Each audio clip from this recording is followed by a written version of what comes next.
రాష్ట్రం వచ్చి 10 ఏళ్ళు అయినా కూడా అమరావతిలో ఉంటారా, విశాఖలో ఉంటారా? నిన్నొక లీడర్ అంటున్నాడు తిరుపతి రాజధాని చేయాలని, ఇంకొకరు అంటున్నారు కర్నూలు చేయాలని. ఎందుకు ఇంకా క్లారిటీ తెచ్చుకోలేకపోతుంది ఆంధ్రప్రదేశ్? నా త్రిశంకు స్వర్గం అని చెప్పి గతంలో పురాణాల్లో విన్నాం.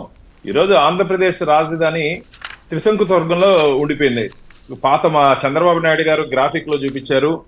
కొత్త మా ముఖ్యమంత్రి జగన్మోహన్ రెడ్డి గారు దాని 3 రాజధానుల పేరుతో విశాఖపట్నంలో నిర్మిస్తారని చెప్పి అక్కడ నుండి రిషికొండని తవ్వేసి దాదాపు 800-900 కోట్లు అక్కడ ప్రజాధనాన్ని ఖర్చు పెట్టడం జరిగింది.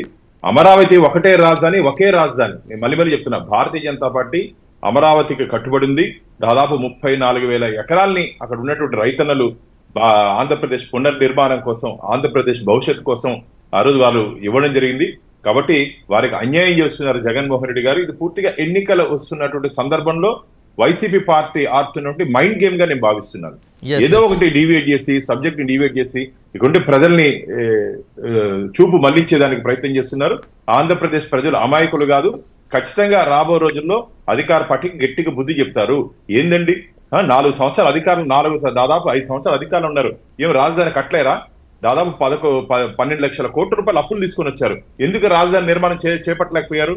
ఇది కేవలం ఒక వర్గం మీద, మళ్ళీ చెప్తున్నాను, ఒక సామాజిక వర్గం మీద కసితోనే అమరావతి రాజధానిని మార్చారని చెప్పి ఆంధ్రప్రదేశ్ ప్రజలు అనుకుంటున్నారు. చాలా దురదృష్టం జగన్మోహన్ రెడ్డి గారి లాంటి ముఖ్యమంత్రి మాకు ఆంధ్రప్రదేశ్ కి రావడం. ఎట్టి పరిస్థితుల్లోనూ ఇంకా 2 నెలల్లో ప్రభుత్వం మారుతుంది, అమరావతి రాజధానిగా ఉంటుందని చెప్పి భారతీయ జనతా పార్టీ ధీమాగా వ్యక్తం చేస్తాం. రైట్, ఒక చిన్న బ్రేక్ చూసాం. బ్రేక్ తర్వాత తెలంగాణ అంశాలకు వెళ్దాం. తెలంగాణలో ఏ పత్రిక చూసినా కూడా నిన్న కేసీఆర్ గారి నేతృత్వంలో జరిగిన నల్లగొండ సభ, అదేవిధంగా మేడిగడ్డకు రాష్ట్ర ప్రభుత్వం వెళ్ళిన తీరు పెద్ద ఎత్తున హైలైట్ చేశాయి. సమపాలలో వార్తలు ఇచ్చారు.